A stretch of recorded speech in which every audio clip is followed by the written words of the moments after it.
خبر شامل کرتے ہیں بلوچستان کے رخشان ڈویژن سے ہمارے گدروشیا پوائنٹ کے نمائندہ چاکر بلوچ سے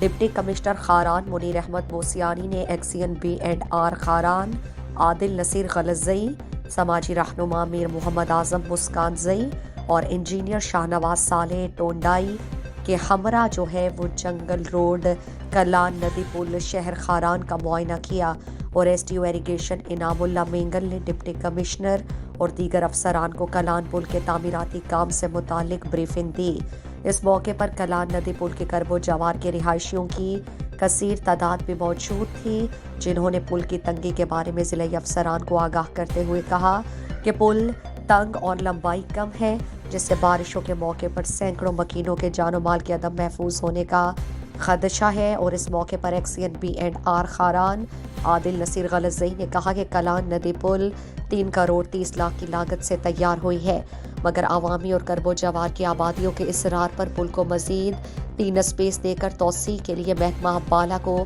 تفصیلی رپورٹ بھیج دی، جس کی جلد منظوری کے لیے کوشاں ہیں۔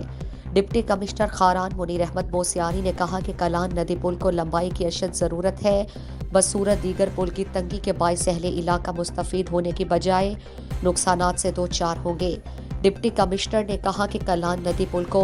وسیع کرانے کے لیے حکام بالا کو مزید رپورٹ بھیج کر سنجیدگی کے ساتھ اقدامات کریں گے تاکہ سیلابی صورتحال میں اہلیان کلان شہر خاران کی بڑی آبادی کسی نقصان سے محفوظ رہ سکے۔ مزید دلچسپ معلومات اور خبروں سے آگاہ ہونے کے لیے Gedrosia point Facebook page, Instagram, Twitter کو فالو اور یوٹیوب چینل کو سبسکرائب کریں۔ بیل آئیکن بٹن دبانا نہ بھولیں تاکہ مکران سمیت بلوچستان کی خبروں سے جڑے رہیں۔